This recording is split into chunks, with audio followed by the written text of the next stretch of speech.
cannot give you back your homes or restore your dead to life.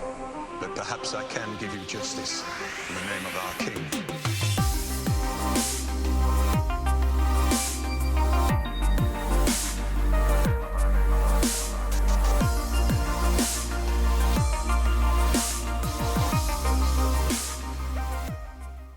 The Doom of Valyria was a massive volcanic eruption approximately 400 years before the events of Game of Thrones takes place. Around this time, the majority of Essos was controlled by the Valyrian Freehold. Now, the Valyrian Freehold was basically the territory controlled by Valyrian Dragonlords that expanded over 5,000 years, only to be ended due to the destruction of the Doom. The Freehold used Valyria as their capital. In the beginning, locals discovered dragons residing in a ring of volcanoes on a peninsula named the 14 Flames. The 14 Flames served as a mining area for Valyrians, and the volcanoes were even used for their light source to brighten up the capital city. Eventually, Valyrians were able to tame the dragons that lived on the peninsula, and the locals were able to harness very advanced technology surpassing anything and everything other groups could produce during that time. In fact, Tyrion mentions in the current timeline that Valyria was more of an advanced civilization than anything humans could build today. And of course, when the Doom happened, all of the complex technology and architectural progress was lost from the world. To this day, it is unknown how Valyrian steel was originally created. Only a few blacksmiths even know how to rework old Valyrian steel, because the material itself hasn't been freshly forged since before the disaster. Long story short, Valyria at its peak was the most advanced city in the known world, and the progress humans made in evolving the processes of everyday life have yet to be matched even 4 centuries later. It's safe to say the Doom of Valyria was like a reset on humanity. While the actual destruction from the eruption only physically affected a portion of Essos, the rest of the world lost their opportunity to learn from the innovations that were made during that time. Now, if you make your way through the remnants of the Valyrian Peninsula, you'll encounter the Smoking Sea, where life has never recovered, leaving only ruins of a lost great civilization, and it also serves as a gray waste, where humans infected with grayscale go to live out the remaining days before succumbing to the awful disease. When the 14 Flames erupted, it is said that an explosion occurred over a 500-mile radius, with lava shooting over 1,000 feet high. That's taller than the wall in the north.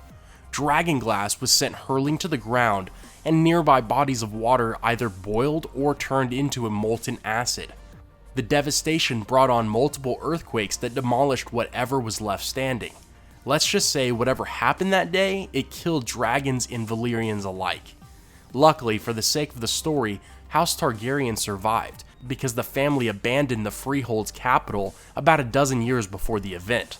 A Targaryen daughter had terrible prophetic visions of what would occur, and heeding his daughter's warning, Lord Aenar Targaryen moved his family to the island of Dragonstone in Blackwater Bay.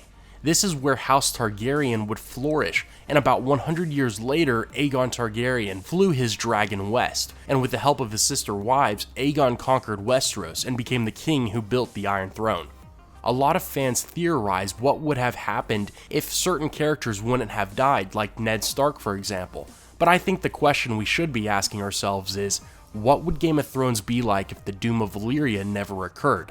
Certainly the story would be vastly different. It is still unknown as to what caused this catastrophic event centuries ago, though there are different guesses. A few Septons and Maesters believe Valyrians drilled and mined too deep into the volcanic terrain, causing the event to occur. Others believe magical spells that were cast on the area were unstable, and it led to the overall devastation of Valyria.